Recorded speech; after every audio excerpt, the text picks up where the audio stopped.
Nini kinatokea katika mwili wako unapokuwa mtumiaji mkubwa sana wa vyakula aina ya junk food?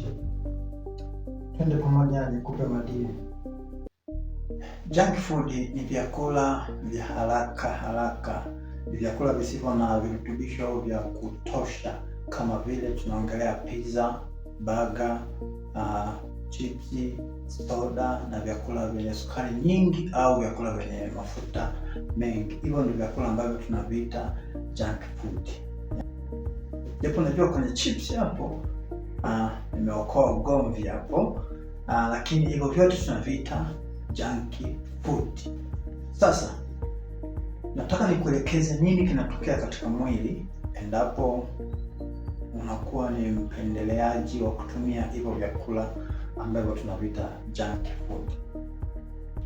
Najua unaufahamu, unaelewa kwamba hapa ni mahali sahihi pa kupata elimu ya afya. Kwa hiyo sina haja ya kukwambia usubscribe au ujoin, kwa sababu naamini unaufahamu na unaelewa, ili uwe mwanafamilia wa kipindi cha Afya Leo na uwe unapata habari za afya, unajua nini cha kufanya. Twende pamoja.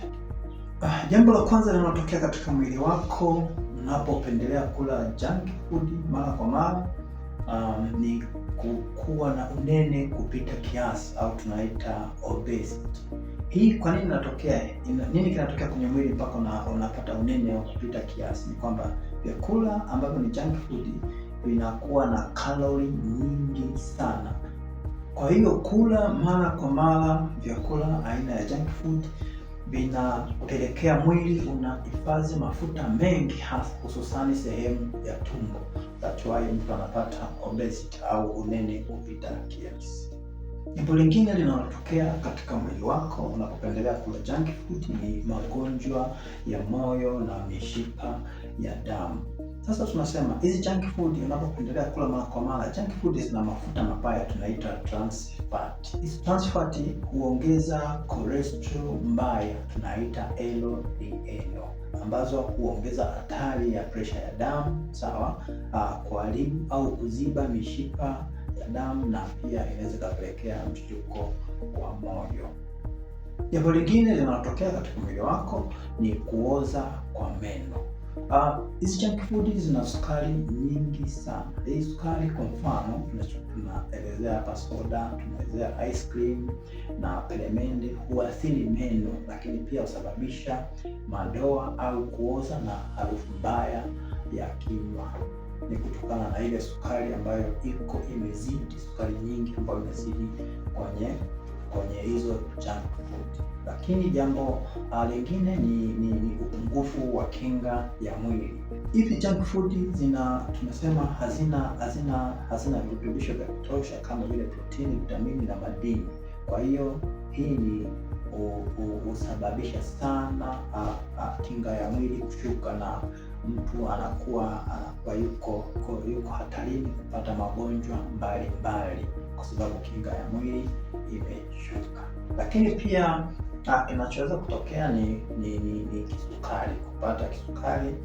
Kwa hiyo kisukari namba 2, hii inasababishwa na sukari kuwa nyingi sana, au mwili kushindwa kudhibiti sukari inapokuwa nyingi katika damu. Kwa sababu unapoendelea kutumia mara kwa mara, basi sukari inazidi kuongezeka na mwili unashindwa kuidhibiti hiyo sukari. Baadaye unapata tatizo la kisukari la kudumu au la muda mrefu. Kwa hiyo unapata tatizo la sukari la kudumu la muda mrefu. Kabla sijakwambia jambo la mwisho ambalo linatokea katika mwili wako unapenda kutumia junk food, kama kawaida, endelea kufuatilia kipindi cha Afya Leo, lakini unachotakiwa kufanya ni kujoin. Mwisho kabisa, kinachotokea pia ni kupungua kwa umakini na uchovu wa mara kwa mara. Hii kwa nini? Kwa sababu tunasema hivi vyakula havina madini, havina vitamini, lakini pia havina virutubisho ambavyo vinaweza vikausaidia ubongo kufanya kazi sawa na kwa umakini. Kwa hiyo inampelekea mtu kupungua umakini, lakini pia kuwa mchovu mara kwa mara. Nikualike, tuna kipindi kijacho ambacho nitaelezea suluhisho la kisukari ambacho kinasumbua watu wengi. Sukari imekuwa ni tatizo kwa watu wengi, hususani wanaotumia dawa, lakini bado sukari haishuki. Kipindi kijacho nitakupa solution namna ya kupambana na sukari. Kosa ni kipindi muhimu sana. Wewe kawa na ndugu na shida ya sukari, ama wewe mwenyewe unasumbuliwa na sukari kwa miaka mingi sana. Karibu.